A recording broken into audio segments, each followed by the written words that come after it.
Hi, welcome to week 2 of the Avid Summer School. Thanks so much for the questions. Brilliant again. Hope you enjoyed last week.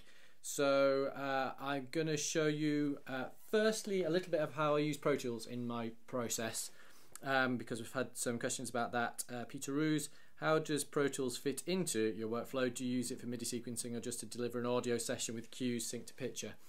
I actually use it in 2 or 3 different ways. One of the main ways that I use Pro Tools is I record from the sequencer into Tools so that I can build up the whole film.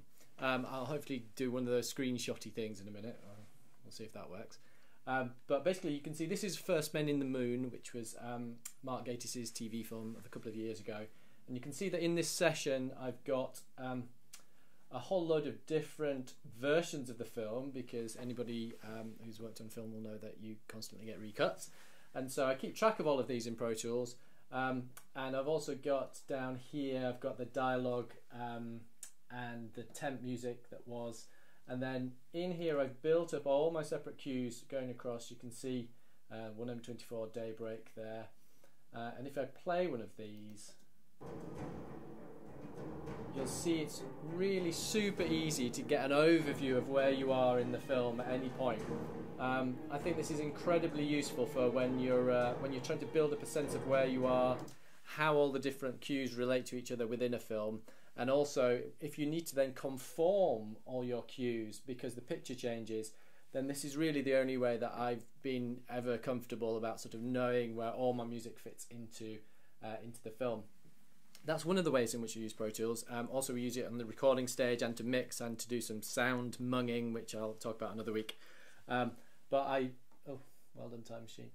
I really recommend it if this way of working for me has been sort of transforming. It does mean I use 2 machines, one to sequence on and then one to record into, and I run the picture from this as well. So there are other ways to do it, but that's the way that I choose to do it. So that's question 1. Question 2 is a joint question about show reels, and one from Tom Barnes. What's the secret to making the leap from TV and shorts to feature films?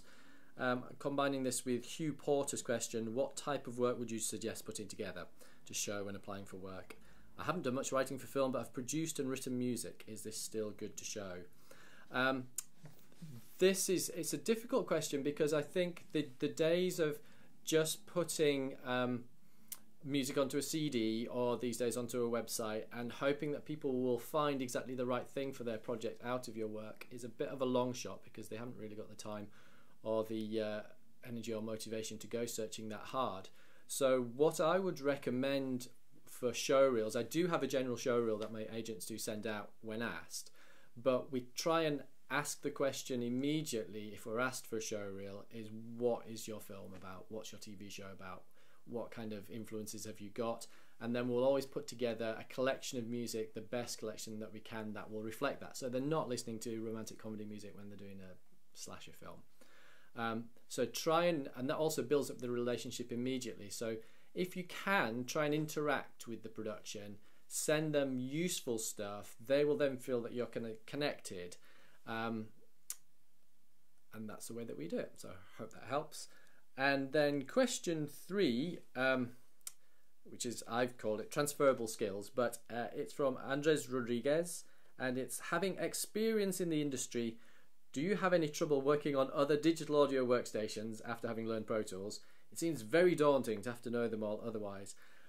I'd say the transferable skills thing is, if you learn one system very well, particularly one that's an industry standard, then hopefully you can transfer. There are very, very common concepts between all of the digital audio workstations. So I mean, I've started on all kinds of things. Cubase on the Atari computer is the first thing I ever used a long time ago, and actually I started working with Michael Kamen because I was one of the few people that in England did know Digital Performer and Logic and Pro Tools and lots of the different things. So it's fun to learn new stuff. Just try as much as you can. Knowing things which are considered to be industry standard will mean that you can walk into any studio anywhere and sort of know that hopefully you'll be able to function. But be flexible, be open-eyed, take pleasure in learning, and you'll be absolutely fine. So thanks very much. Hope everybody's had a great week. Keep the questions coming in. I'll show more Pro Tools stuff next week, and also some Sibelius things as well. So look forward to seeing you then. Thanks very much.